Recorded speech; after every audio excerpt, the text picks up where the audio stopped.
protagonists and antagonists. But what really defines these characters? What really defines these stories?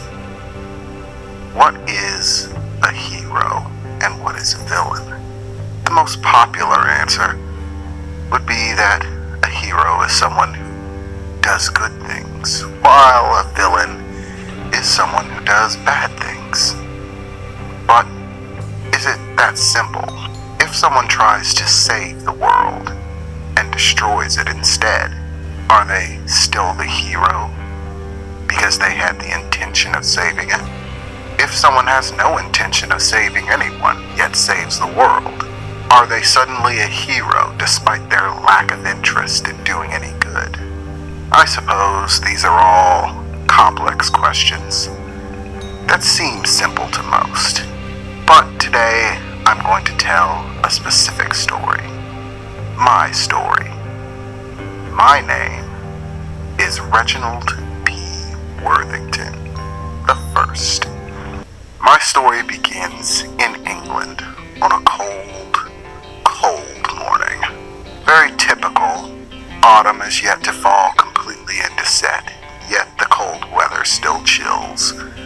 The windows still damp with humidity from the melting ice that had built up on the window.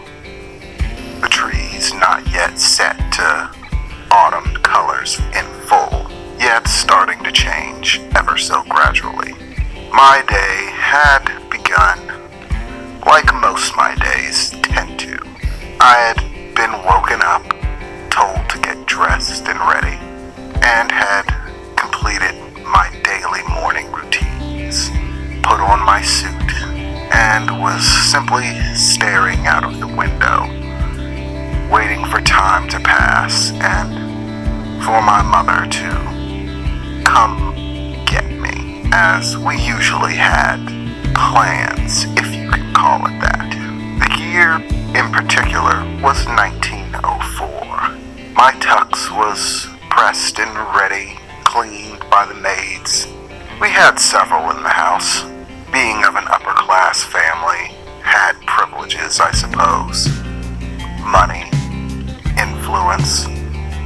I was far too young to notice them at the time. Much more caught up in simply the things that I didn't have. For example, any sort of life of my own. My existence was my mother's and my father's, not my own. I dressed how they wanted me to dress, behaved how they wanted me to behave, learned what they told me to learn. There was no choice or freedom in it, no satisfaction to be gained, and I was always told that the most important thing was the Reginald family name. It was on this day, while staring out the window and waiting for my mother to arrive, that I first saw him, the man in the pinstripe suit. I hear a click to my left. Turning, I'm surprised to see a man in my room. Slender, tall, very well dressed and groomed, holding a pocket watch. His formal attire just as prim and proper as my own, yet somehow different, less orderly, I suppose you could call it. The pinstripe suit matched in its entirety, the dovetails in the back neatly hanging below him, the long pinstripe legs leading down to the patent leather shoes. It was all very neat, but not typical of any upper-class gentleman in the way that they have their tuxes made. I stepped away for a moment. "Who are you? How did you get in here?" I exclaimed, taking a few steps back, still wary of this strange gentleman appearing in my room. "Me?" the man said with a smile. "Oh, I'm simply passing through on business, and it brought me here. As simple as that. Nothing else to it." "And what are you doing, young Reginald P. Worthington? How do you know my name?" I exclaimed, growing ever more suspicious of this strange character smiling at me in my room. Oh, I know lots of things, young Reginald. Basically everything. You'll find that there's little in this world that I know nothing about. For instance, I know that you want something. In fact, that's why I'm here. Want something. Whatever would I want from you? A strange man appearing in my bedroom with no name, I said, scowling disapprovingly. The man simply smiled and began to look out the window. Well, you were just staring longingly out the window. What exactly were you looking at? My eyes drifted out towards the back, through the window into the yard, where some young boys who worked for the family were playing in the back whilst doing their daily work. I quickly turned back to the man in the pinstripe suit, trying to refocus. I want nothing from you, sir. I am a Worthington. There is nothing in this world that a Worthington would need from some strange man appearing from nowhere. Now be gone with you, I said, waving the man away angrily.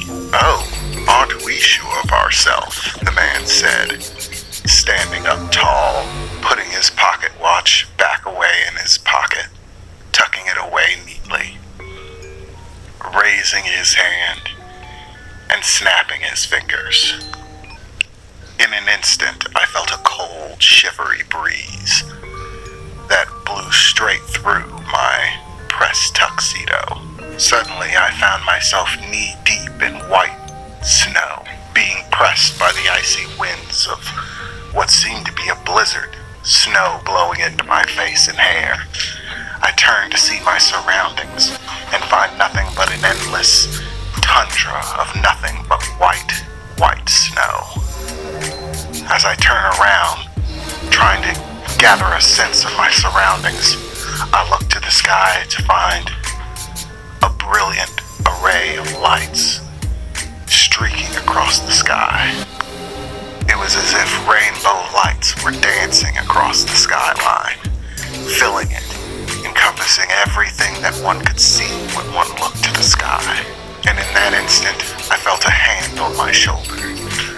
Looking to the side, I saw the man in the pinstriped suit, smiling down at me. Perhaps you want to see things that you've never seen before. Go places that you've never been. Again, he snaps his fingers, and in a flash, I'm no longer there. There's bright light all around. My eyes take a few moments to adjust, while I feel that the cold has suddenly been replaced by warmth, as if being shined down on by the sun. And as my eyes focus and my sight becomes clear, I suddenly find myself surrounded by an endless expanse of crystals, gleaming with brilliant light, in every size and variety that you could imagine. Some small enough to carry in your hand, others so large you could stand on them, stretching on for what seemed like miles, each having its own strange luminescence, as if it glowed of its own accord with no light from the sun or candles. Perhaps you want to know things that no one else knows, young Reginald, the man in the pinstripes said, standing tall once again, placing his hands in his pockets, seeming relaxed, as if he's done this 1,000 times before. Or perhaps, he said, lifting one hand out of his pocket and snapping his fingers for a third time, as we flash back to my very humble room in comparison to where we had just been. He stepped away from me, walking back towards the window, placing his hand on the side, staring out at the young boys playing in the yard. Perhaps what you want is something much more mundane. You would be surprised how often people crave these mundane things, but it is is often the request that I am asked to grant. Who are you? I asked for the third time, now captivated with this strange man with unusual powers unlike anything that I have ever heard of. Wide-eyed, I stared at him in amazement, waiting for an answer, a response. The man simply straightened his jacket and said, I'm a businessman. And like any businessman, we all have industries that we work in. My industry is desire itself. Regardless of what people want, I give it to them. It's as simple as that.